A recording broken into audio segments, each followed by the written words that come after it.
Welcome to the programme. Our top story this evening, the convicted fraudster behind the MMM pyramid scheme that scammed millions of Russians in the 1990s. Well, he is launching a new get-rich-quick project online. Sergei Mavrodi promises investors in his latest pyramid scheme that they will get a 20 to 30% monthly rate of return. We are joined in the studio by Ivor Bennett. You've already caught a glimpse of him, I'm sure. It's good to see you here. Good to see you too. Ivor, can you please tell us about this man? Who is he and what's he up to now? He's essentially Russia's answer to Bernard Madoff, right? But a lot more popular. He was responsible in the early 90s for Russia's first and largest pyramid scheme that officially was found to have defrauded 10,000 Russians out of around 110 million rubles, which was at the time around $4 million, out of their life savings. But investigators believe it was many, many more Russians, in the millions, up to 10 million people, and a lot more money at stake. And now, well, he went to prison for it back in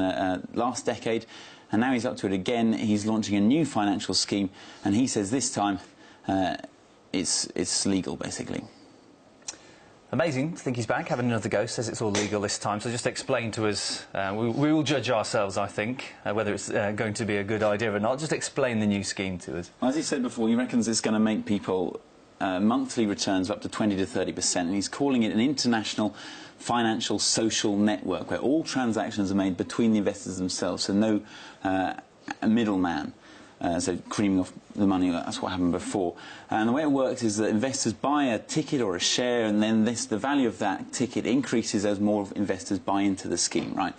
And then the way you get out, the way you make your money, is you sell this ticket to a new investor for more money than you bought it for. So therefore you bypass the middleman, but it is a pyramid scheme in the sense that the investments are increasing all the time. Now, Mavrodi hasn't actually denied that it's a pyramid scheme, but he does say it's a lot more above board. And how does it make it better than the previous one? Well, he says he won't be taking any money this time, because that's what happened last time. Obviously. And this time he says it won't collapse. It's a lot more secure. You see, the danger with pyramid schemes, and this is what happened last time, is that they're essentially a fictitious investment scheme. There's no actual profit there, and so it's prone to collapse at any moment. It's got a limited lifespan, because the returns that are paid out, they are paid from the money of the new investment, so it relies on an ever-increasing flow of investment. As soon as that dries up, as soon as people think that it's going to collapse, then they want to take their money out, and then it does collapse because there isn't any money there. And this is what happened before. Back in 1992, 1994, Mavrodi launched this pyramid scheme, and the shares increased dramatically by about 60%, very, very quickly, and then when people wanted the money out, it collapsed. And he, in 2007, was found guilty of defrauding 10,000 people out of around $4 million. I'm just trying to sort of get my head around this. It sounds like a strange scheme. It's not like shares in a company where it's dependent on the performance of the company. You just have a ticket, and if nobody wants it, presumably my ticket won't be worth much. So I have to go home and think about that a bit more. This gentleman in question, though, it's believed by the authorities millions of people lost money to him, yet somehow he remains pretty popular. Now, how on earth can that be?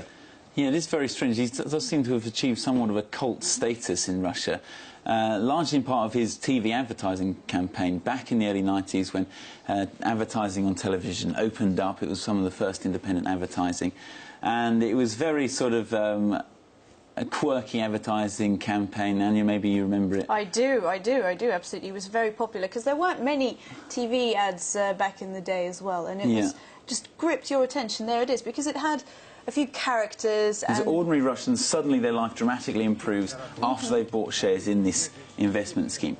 However, it wasn't to be. Millions of people, as you say, are thought to have lost their money.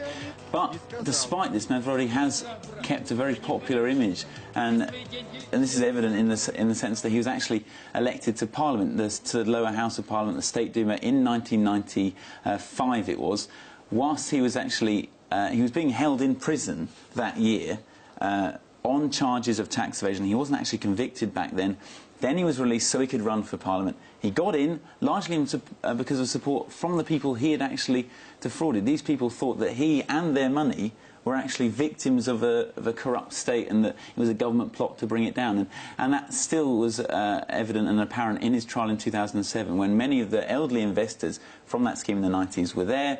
When the verdict was read out, they were standing up alongside him to receive the verdict, and they were saying that he should be just let free and he hasn't done anything wrong.